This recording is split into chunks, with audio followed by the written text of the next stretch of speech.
તમે ભવિષ્ય માટે તૈયાર સીએનબીસી બજારના ઇબિક્સ કેશ સ્ટુડિયોમાં પ્રવેશી રહ્યા છો. સીએનબીસી બજારના ઇબિક્સ કેશ સ્ટુડિયોમાં આપનું સ્વાગત છે. તમે જોઈ રહ્યા છો મની મેનેજર અને હું છું પ્રીતિ દલાલ. અને મની મેનેજર એટલે તમારા નાણાં માટે ચોક્કસ આયોજન અપાતું, માર્ગદર્શન અપાતો આ શો છે. અને આજે જે ટોપિક પર આપણે વાત કરીશું એ છે પેન્શનનું ટેન્શન. હાલમાં જ હું રિટાયરમેન્ટ પરના અમુક સર્વે વાંચી રહી હતી અને તેના તારણો કે ચિંતાજનક હતા. અને એ હતા કે 50% લોકોનું કોઈ નિવૃત્તિનું આયોજન જ હોતું નથી. ઘણા લોકો માટે માત્ર બાળકોના ભણતર અને લગ્ન સિવાય અન્ય કોઈ ધ્યેય જ નથી. તો અમુકે થોડું ઘણું નિવૃત્તિનું આયોજન કર્યું છે પણ ફંડ પૂરતું નથી. તો આના તમામ સંજોગોને જોતા નિવૃત્તિનું પ્લાનિંગ હોવું અને તેનું એક સક્સેસફુલી એક્ઝિક્યુશન કરવું ખૂબ જ જરૂરી છે. તો આજે આપણે આ પેન્શનના ટેન્શનને કઈ રીતે દૂર કરવું તે અંગે ચર્ચા કરવાના છે. અને આ માટે આપણી સાથે જોડાયા છે વિઝડમ એજ ઇન્વેસ્ટમેન્ટના ફાઉન્ડર અને AMFI registered mutual fund distributor Bhavesh Tamaniya સાથે. ભાવેશજી, ઘણું સ્વાગત છે તમારું આજના શોમાં. અને જેમ આપણે કહેતા હોઈએ છીએ કે રિટાયરમેન્ટનું પ્લાનિંગ તમારે ડે 1થી જ્યારે તમારી ફર્સ્ટ સેલરી આવતી હોય ત્યારથી જ શરૂ કરી દેવું જોઈએ. પણ આઈ થિંક એ ઘણા બધા લોકો બહુ સિરિયસલી લેતા નથી, કારણ કે બધાને એમ થતું હોય છે કે હજી તો વાર છે, હજી તો હું કેટલું બધું મારે કામ કરવાનું છે. પણ આપણે જો બેઝિકલી સમજવું હોય તો કયા એવા ઇન્વેસ્ટમેન્ટ સોર્સિસ છે કે કયા એવા ઇન્વેસ્ટમેન્ટ છે જે આપણને મંથલી રેગ્યુલર ઇન્કમ આપી શકે? ઓકે, સો બેસિકલી બહુત્તમ લોકો જે છે એ વ્યાજની ઇન્કમ, ભાડાની ઇન્કમ અને ડિવિડન્ડ ઇન્કમ અને બહુ તો ઇન્સ્યોરન્સ પોલિસી જે રિટાયરમેન્ટ પ્લાન હોય છે, જે પેન્શન પ્લાન હોય છે, એમાં ડિપેન્ડ કરે છે. અને this is what they are basically doing. બહુતર જે ઇન્ડિયન લોકો જે છે એ લોકોને જે પેન્શન શબ્દ લાગે, જેમાં લાગેલો હોય એવા પ્રોડક્ટમાં એ લોકો વધારે ધ્યાન આપતા હોય અને એમાં એ લોકો સિક્યોર ફીલ કરે છે. અને એક બીજું પ્રોડક્ટમાં આવ્યું છે જેને નેશનલ પેન્શન સ્કીમ્સ કહેવામાં આવે છે. એ પણ એક સારું ઓપ્શન છે. પછી એક રિટાયરમેન્ટ સેવિંગ પ્લાન કરીને મ્યુચ્યુઅલ ફંડ સ્કીમ પણ આવે છે, જેમાં પણ વ્યક્તિ ઇન્વેસ્ટ કરી શકે. સો આ ઘણા બહોળા ઓપ્શન્સ અવેલેબલ છે પર્સન પાસે. જી, બરાબર છે. તો ઘણા બધા એવેન્યુઝ હોય છે જેમાં તમે ઇન્વેસ્ટમેન્ટ પણ કરી શકો. એક બાજુ એક તમારું ગ્રોથનું થઈ ગયું કે તમે તમારા પૈસા ગ્રો કરી શકે, અને બીજી બાજુ એમાં જ તમે એક ઇન્વેસ્ટમેન્ટ કરી શકો છો જ્યાં રિટાયરમેન્ટ તમે પ્લાનિંગ કરી શકો છો. કારણ કે રિટાયરમેન્ટ એ જ એવી છે કે જ્યાં આપણે ઇન્કમ નહીં હોય પણ આપણા એક્સપેન્સીસ તો ચાલુ જ રહેશે. તો જે સેકન્ડ ક્વેશ્ચન જે બધા જ ઇન્વેસ્ટરને સતાવતો હોય છે કે ભાઈ રિટાયરમેન્ટ પ્લાનિંગ તો અમને કરવું છે, પણ અમારા રિટાયરમેન્ટમાં અમને કેટલી પૈસાની જરૂરત પડશે એનું મેથ્સ કઈ રીતે કેલ્ક્યુલેટ કરવું. તો તમે કઈ રીતે સમજાવશો કે આપણે કઈ રીતે કેલ્ક્યુલેશન કરવું જોઈએ જેથી આપણને ખબર પડી શકે ને આપણે બેકવર્ડ પ્લાનિંગ કરી શકીએ? બહુ અગત્યનો સવાલ છે અને આમાં જ ઘણા લોકો, ઇન્વેસ્ટર લોકો ભૂલ કરી નાખે છે. શું થાય છે કે લોકોને એમ લાગે કે ચલો હવે મારે રિટાયરમેન્ટ છે, 20 વર્ષ પછી તો ડબલ પૈસા મારી પાસે હશે તો બસ થઈ જશે મને. એકચ્યુઅલી એવું નથી. વ્યક્તિએ એનું આજનું માસિક એક્સપેન્સ જોવાનું હોય છે અને એને લગભગ 7% ઇન્ફ્લેશન રેટ પ્રમાણે અગર જો એને ફેક્ટર કરે તો રિટાયરમેન્ટ એજ પર કેટલું કોર્પસ જોઈશે એ એને નક્કી કરવાનું છે આજે. ધારો કે કોઈ 40 વર્ષનું વ્યક્તિ હોય અને એનું 50,000 રૂપિયાની માસિક ખર્ચો હોય, તો એને અને રિટાયરમેન્ટ એની 60ની આપણે માની શકીએ, તો એને જોવાનું છે કે 50,000 રૂપિયાની શું ફ્યુચર વેલ્યુ થશે 7%ના મોંઘવારી દરથી 20 વર્ષ પછી, 60 યર્સની એજ પર. અને તમે માનશો નહીં કે એ ફિગર મેં કેલ્ક્યુલેટ કર્યો છે. 50,000ની અગર તો ખર્ચો હોય આજે તો તમારે ખર્ચો લાગશે તમને 1,90,000 રૂપિયા 20 વર્ષ પછી. આમાં એમણે એ જોવાનું છે કે એમણે જે ખર્ચા જે છે પોતાના આપના કિડ્સના, ચિલ્ડ્રનના ભણતરના કે એ બધા ખર્ચા માઇનસ કરવાના છે. અને મેડિકલ એક્સપેન્સ જે ઘણો જ વધશે રિટાયરમેન્ટ એજ પર, કારણ કે તમે જયારે માંદા પડી શકશો બુઢાપામાં, તો મેડિકલ એક્સપેન્સ એમને એડ કરવાનો છે. એટલે આવી રીતે એક ફોર્મ્યુલા આપણે કરી શકીએ અને પછી તમે બેકવર્ડ પ્લાનિંગ કરી શકો કે મારે આજે કેટલા રૂપિયા ઇન્વેસ્ટ કરવાના છે જેથી મારું કોર્પસ મને 1,90,000 રૂપિયા આપી શકે મહિનાના. એ પ્રમાણે પછી ઘણા બધા ફેક્ટર હોય છે પણ this is a thumb rule. તો થંબ રૂલ છે કે તમને આગળ જતાં કેટલા પૈસાની જરૂરિયાત પડશે એનું તમારે કેલ્ક્યુલેશન આજે કરવું પડશે, જે તમારા આજના ખર્ચા હોય અને એમાં તમે એડ કરી શકો છો ઇન્ફ્લેશન અને બાદ કરી શકો છો તમારા છોકરાઓનું એડ્યુકેશન અને લગ્ન, કારણ કે ત્યાં સુધીમાં એ લોકો સેટલ થઈ ગયા હશે. પણ હેલ્થ તો ત્યારે ધ્યાન રાખવું પડશે વધારે આપણે બધાએ જ. તો હેલ્થ માટે એક મોટું પ્રોવિઝન કરવું પડશે, કારણ કે હેલ્થ એક્સપેન્સીસ ઘણા બધા આપણા કન્ટ્રીમાં એની વિચ વેઝ અત્યારે મોંઘા થઈ ગયા છે. અને અત્યારે જ્યારે આપણે કોવિડ થ્રુ પાસ થઈ રહ્યા છીએ આપણને ખબર છે કે કેટલી બધી મોંઘવારી છે ને કે હોસ્પિટલાઇઝેશન થાય તો પૂછવું જ નહીં. પણ તમે જે એક દાખલો આપ્યો કે જે અત્યારે જો આપણો 50,000 રૂપિયાનો એક્સપેન્સ છે તો 20 વર્ષ પછી 1,90,000 એટલે કે 2 લાખ સુધીનો એક્સપેન્સ થઈ જશે. દેટ્સ એન આઈ ઓપનર કે કેટલું ઇન્ફ્લેશન આપણામાં કાઉન્ટર ઇન થઈ જશે. કઈ રીતે, શું સ્ટ્રેટેજીથી હવે પ્લાન કરવું જોઈએ જેથી એ વર્ષોમાં આપણે કે ત્યાં સુધીમાં આપણે એટલા પૈસા ભેગા કરી શકીએ અને આપણી ત્યારે રિટાયરમેન્ટની એજમાં કોઈ બીજું ટેન્શન ન રહે? એક વસ્તુ કહી દઉં અગત્યની કે તમને તમારા જીવન માટે કોઈ પણ જાતના તમારા ખર્ચા હોય એના માટે તમને લોન મળી શકશે, પણ રિટાયરમેન્ટ માટે લોન નહીં મળે. એટલે રિટાયરમેન્ટ પ્લાનિંગ તમારે કરવું પડશે તમારા જાતે જ. અને we are last sandwich generation જેને કહી શકીએ આપણે, કે જે આપણે મા બાપની પણ દેખરેખ કરી રહ્યા છે અને છોકરાઓની પણ દેખરેખ કરી રહ્યા છે. આવતું જનરેશન કદાચ તમારી દેખરેખ ના કરે તો તમારે સ્વાવલંબી બનવું જ પડશે, તમારે પ્લાનિંગ કરવું જ પડશે. એટલે આ વસ્તુ વ્યક્તિએ મગજમાં રાખવી જોઈએ. અને હવે જયારે આપણે જાણી ગયા છે કે લગભગ 7% શું કે મોંઘવારી દર વધી રહ્યો છે, તો એવું ઇન્વેસ્ટમેન્ટ આયોજન કરવું પડશે કે જે કમસે કમ 7% થી વધારે વધે, જેથી તમારી મૂડી જે છે એ ઘસાઈ નહીં જાય. અને તમને તમારી મૂડી અગર તમારે કોઈ ઉપયોગમાં લેવી હોય, કોઈ કન્ટિન્જન્સી માટે કે કઈ કામ માટે, તો તમારી પાસે મૂડીનો તમને એક્સેસ હોવો જોઈએ. એટલે વ્યક્તિ જે આજે અત્યારે એફડી પર કે પેન્શન પ્લાન પર જેમાં 5% 6% રિટર્ન મળે છે કે રેન્ટલ ઇન્કમ પર ડિપેન્ડ કરે છે, એમણે થોડું પોતાનું શું કે આઉટલુક ચેન્જ કરવું પડશે. એમણે મ્યુચ્યુઅલ ફંડ તરફ, ઇક્વિટી તરફ જોવું પડશે, કારણ કે ત્યાંથી તમને ઇન્ફ્લેશન બીટિંગ રિટર્ન મળી શકે લાંબા ગાળામાં. એમાં વોલેટિલિટી હશે પણ that is asset class which can give you return. એક એનપીએસ પણ છે જે તમને સારું એવું તમને વળતર આપવાની શક્યતા રાખે છે, કારણ કે એમાં ઇક્વિટીનું ભાગ પણ હોય છે. ખરી વાત છે. તો હમણાં આપણે જોઈ રહ્યા છીએ કે ડેટ માર્કેટના કે ડેટ ઇન્સ્ટ્રુમેન્ટ્સમાંથી તો અત્યારે આપણને એટલા રિટર્ન્સ નથી મળી રહ્યા, અને વધારે જો બીટ કરતું હોય અને અત્યારે જ્યારે આપણે કમાતા હોઈએ તો આપણે ઇક્વિટીમાં રોકાણ કરીએ તો એમાં આપણો ગ્રોથ વધારે થતો હોય છે.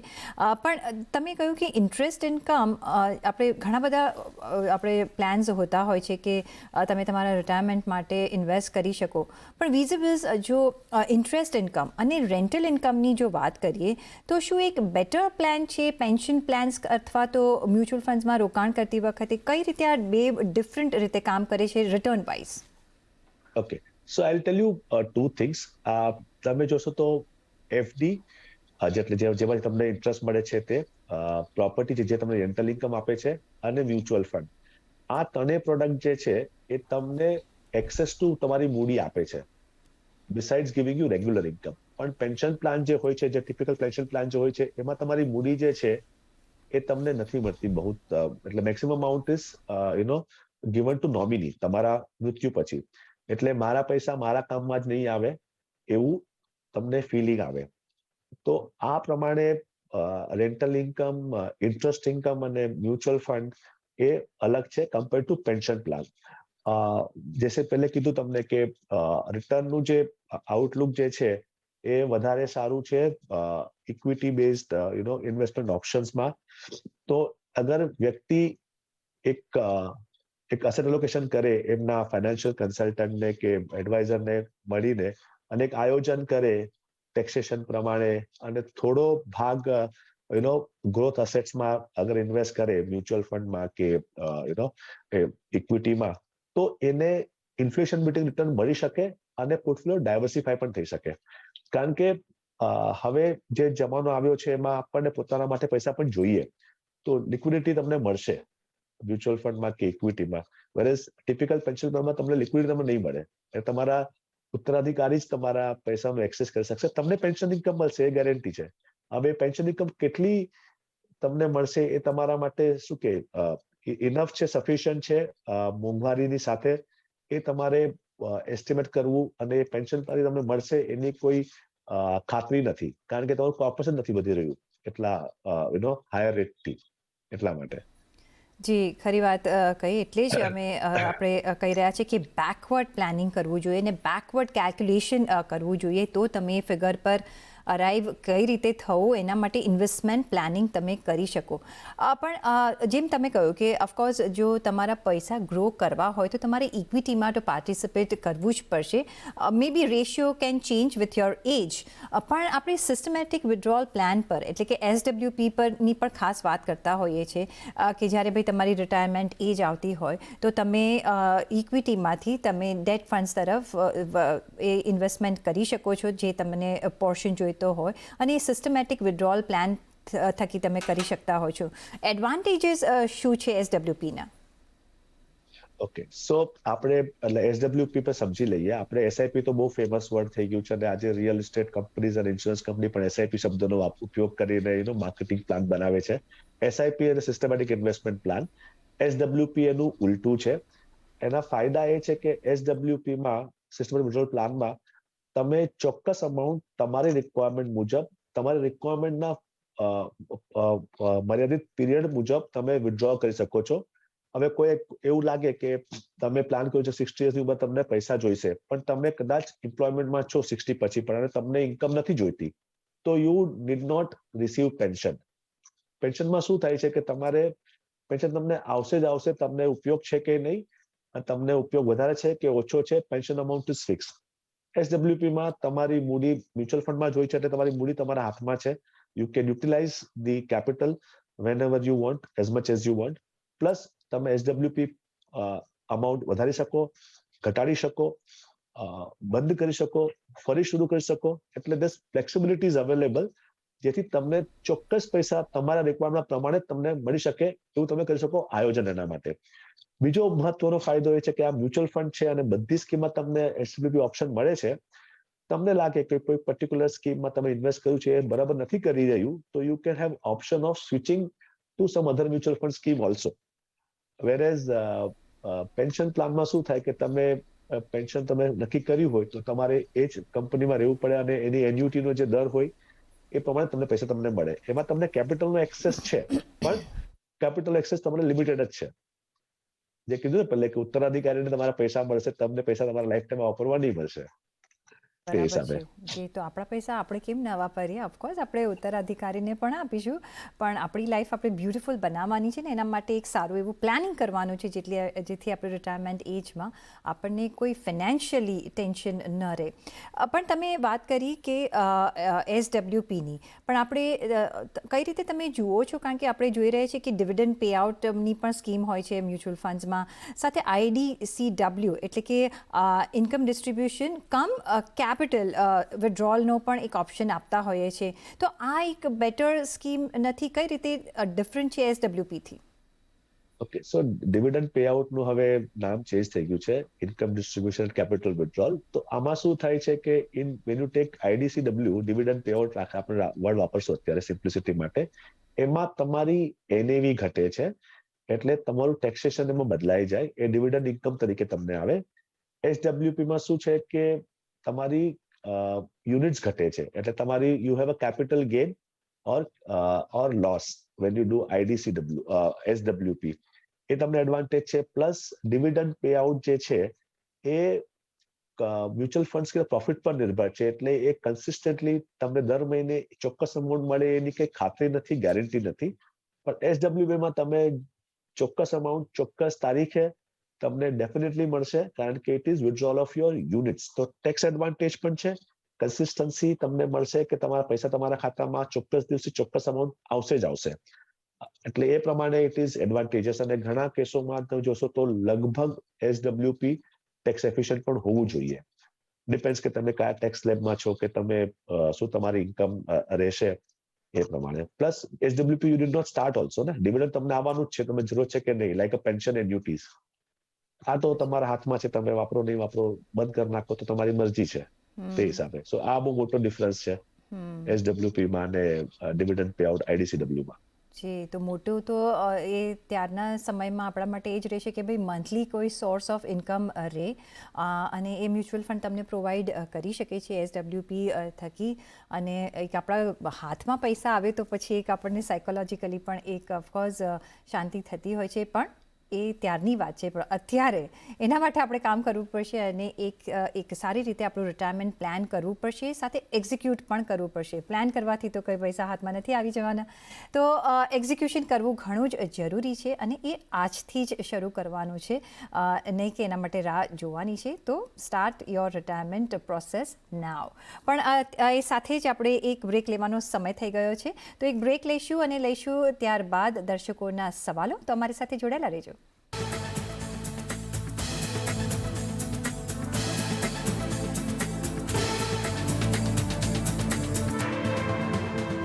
હવે સમય થઈ રહ્યો છે તમારા સવાલોના જવાબ આપવાનો, એટલે કે દર્શકોના સવાલોના જવાબ આપીશું. તો પહેલો જે સવાલ આવી રહ્યો છે ભાવેશભાઈ આવી રહ્યો છે જીગર ત્રિવેદીનો. એ કહી રહ્યા છે કે એમની ઉંમર 70 વર્ષની છે. એફડીનું વ્યાજ જ હાલ માત્ર એમની એક ઇન્કમ છે, જેના વ્યાજમાં ખૂબ જ ઘટાડો આવ્યો છે. તો શું આ ઉંમરે ઇક્વિટીમાં રોકાણ કરી શકાય? અને આજે આપણો આ જ ટોપિક હતો કે રિટાયરમેન્ટ એજમાં જો તમારી પાસે એક સોર્સ ઓફ ઇન્કમ ન હોય કે આવા જો ડેટ ઇન્સ્ટ્રુમેન્ટમાં જો તમે રોકાણ કરતા હો ને ઓછું વ્યાજ આવે તો શું પ્રોબ્લેમ થઈ શકે? પણ હવે શું ઉપાય છે? એમને સલાહ એટલી છે કે એમના નેક્સ્ટ જનરેશનને સલાહ આપે કે એફડી પર નિર્ભર ના રહે રિટાયરમેન્ટ માટે. એમના માટે હવે 70 વર્ષની ઉંમરે અને આ માર્કેટ લેવલ પર અગર જો ઇક્વિટીમાં રોકાણ કરવા નું એ સાહસ કરતા હોય તો લગભગ એમના માટે માફક નહીં કહેવાય. At the most equity saving fund આવે છે જેમાં વોલેટિલિટી ઓછી હશે અને રિટર્ન સારું મળવાના ચાન્સીસ છે. પ્રોવાઇડેડ એમાં 3-4 વર્ષ સમય હોય તો એ આ ફંડમાં રોકાણ કરવાનું વિચારી શકે. હું ડાયરેક્ટ ઇક્વિટીમાં ઇન્વેસ્ટ કરવાની સલાહ નહીં આપી શકું, કારણ કે ઉંમર સારી એવી છે ને દેખાય છે કે મૂડીનો અભાવ જ છે. તો I think equity saving fund લઈ શકે અને ડેટ મ્યુચ્યુઅલ ફંડ જોઈ શકે કદાચ એમને પોસ્ટ રિટર્ન સારું મળતું હોય તો. પણ ડિપેન્ડ્સ કે એમનું ટેક્સ સ્લેબ શું છે અને શું એમની ઇન્કમ છે. મે બી કોઈ કન્સલ્ટન્ટને કન્સલ્ટ કરે તો સારું માર્ગદર્શન આપી શકે એમને. જી જીગરજી, તો કદાચ તમારી ઉંમર જોતાં થોડા એવેન્યુઝ ઓછા રહી શકે છે, પણ એના માટે તમે જો કોઈને કન્સલ્ટ કરી શકો તો તમને સારું એવું પ્લાનિંગ આપી શકે ને જે તમને મુશ્કેલી અત્યારે નડી રહી છે એને તમને દૂર થઈ શકશે. અને ઓફકોર્સ આઈ એમ શ્યોર કે એવા એવેન્યુઝ હશે કે જ્યાંથી તમને એક આનાથી સારું વધારે વળતર મળી શકે એફડીઝ કરતાં. સાથે જ નેક્સ્ટ જે સવાલ આવી રહ્યો છે એ આવી રહ્યો છે આકાશ શાહનો. એમનો સવાલ છે ETF પર, જે નિપ્પોન નિફ્ટી ઓટો ETF વિશે એમને માહિતી જોઈએ છે. શું આમાં રોકાણ કરવું હિતાવહ રહેશે ને ઓટો સેક્ટરનો ગ્રોથ હવે આગળ જતા કેવો રહી શકે છે? સો ETF માં રોકાણ કરવું નું નિર્ણય લેવા પહેલા એ વિચારી શકે કે ડાયવર્સિફાઈડ મ્યુચ્યુઅલ ફંડ સ્કીમમાં ઇન્વેસ્ટ કરવાનું શું કારણ શું કામ નથી કરી વિચારતા. ઓટો સેક્ટરનું આઉટલુક સારું દેખાય છે, પણ સેક્ટરલ ફંડમાં ઇન્વેસ્ટ કરવું, પોતાના રીતે ઇન્વેસ્ટ કરવું થોડું રિસ્કી હોય. રિસ્ક એપેટાઇટનો ખ્યાલ નથી. પણ ડાયવર્સિફાઈડ મ્યુચ્યુઅલ ફંડમાં અગર એ કે નિફ્ટી ઇન્ડેક્સમાં રોકાણ કરે તો I think it is better not to be safer. એટલે બાકી આઉટલુક તો સારું દેખાય છે ઓટો ઇન્ડસ્ટ્રી પર. સેક્ટરલ ફંડ હંમેશા રિસ્કી જ હોય છે અને એમાં સાયકલમાં તમારે એન્ટ્રી અને એક્ઝિટ તમારે જોવી પડે. એટલે બીજા ઓપ્શન જોઈ શકે. ડાયવર્સિફાઈડ થીમમાં ઇન્વેસ્ટ કરો તો તમારે વાંધો નહીં આવવો જોઈએ. જી, સાથે જ જે નેક્સ્ટ સવાલ આવી રહ્યો છે જગત ભરૂચાનો. એ કહી રહ્યા છે કે એમની ઉંમર 40 વર્ષની છે. ઇન્કમ ટેક્સ સેવિંગ માટે એનપીએસમાં રોકાણની સલાહ મળી રહી છે. ETCની મર્યાદામાં તમામ રોકાણ થઈ ચૂક્યા છે એમના. તો એનપીએસના રોકાણ અંગે તમે શું એમને માહિતી આપી શકો છો, જે શું એડવાઇઝ કરી શકો છો? ઓકે, સો એનપીએસમાં 2 પ્રકાર હોય છે, ટિયર 1 અને ટિયર 2. ટિયર 1 માં અગર રોકાણ કરે તો એટીસી નો 1.5 લાખ અને એટીસીસીડી નો 50,000 નો એમને એડવાન્ટેજ મળી શકે. એટલે વર્ષમાં એ 2 લાખ ઇન્વેસ્ટ કરી શકે એનપીએસ ટિયર 1 માં. ટિયર 2 માં કોઈ રોકાણની લિમિટ નથી, પણ ટેક્સ બેનિફિટ પણ નથી. એનપીએસ એક સારું વ્હીકલ છે, કારણ કે compare to traditional pension plan જે ઇન્સ્યોરન્સ કંપની ઓફર કરી રહી છે, એલઆઈસી કરે છે, એના કમ્પેરમાં આમાં ઇક્વિટી એક્સપોઝર છે. એટલે એમની ઉંમર 40 વર્ષની છે તો લગભગ 20 વર્ષ તો રિટાયરમેન્ટના ખરા, અને 20 વર્ષમાં આઈ એમ શ્યોર કે ઇક્વિટી સારું વળતર આપી શકે. પ્લસ એમાં એડવાન્ટેજ એ પણ છે કે એ ઇક્વિટી એક્સપોઝર કેટલું લેવું જોઈએ એ પોતે ડિસાઇડ કરી શકે છે, કાં તો એનપીએસ ના પ્લાનમાં એનરોલ કરીને ઓટોમેટિક રીબેલેન્સિંગનો ઓપ્શન પણ લઈ શકે છે. એટલે I think NPS is better option. જે આપણે ચર્ચા કરી આજે શોમાં એસડબ્લ્યુપી ઓફ મ્યુચ્યુઅલ ફંડ, એ પણ એ કન્સિડર કરી શકે, કારણ કે એમાં પણ ઇક્વિટી એક્સપોઝર છે, અને you can progressively move to reduce your risk as you age. તો આઈ થિંક આ એક સારો ઓપ્શન છે, અને no doubt it is lucrative because એમાં ઇક્વિટી એક્સપોઝર છે. ઓકે, તો હવે આપણને આવા સવાલો ઘણા મળશે, કારણ કે યર એન્ડ આવી રહ્યું છે અને બધા જ ઇન્કમ ટેક્સમાં સેવ કેવી રીતે કરવો, ટેક્સ એ જોતા હશે. પણ અમે ઓલવેઝ કહેતા હોઈએ છીએ, અને અમારો લાસ્ટ શોમાં પણ અમે કહ્યું હતું કે જ્યારે ટેક્સ સેવિંગની તમે જ્યારે વાત કરતા હો તો વર્ષના શરૂઆતમાં જ તમારે એનું પ્લાનિંગ કરી દેવું જોઈએ, એટલે લાસ્ટ મોમેન્ટ પર તમારે કોઈ બી પ્રોડક્ટ્સ એવા ખોટા ન આવી જાય, તો એ પણ ધ્યાનમાં રાખવું ઘણું જ જરૂરી છે. પણ ભાવેશભાઈ, અત્યાર માટે તમારો ઘણો આભાર અમારી સાથે આજે જોડાવા બદલ. અને પર્સનલ ફાઇનાન્સના તમારા સવાલ અમને મોકલો. તમારું નામ, શહેર, ઉંમર સાથે ઈમેલ કરો અમને money@nw18.com પર. ફેસબુક પર લખો અમને facebook.com/CNBC બજાર પર, અને ટ્વીટ પણ કરી શકો છો twitter.com/CNBC બજાર પર.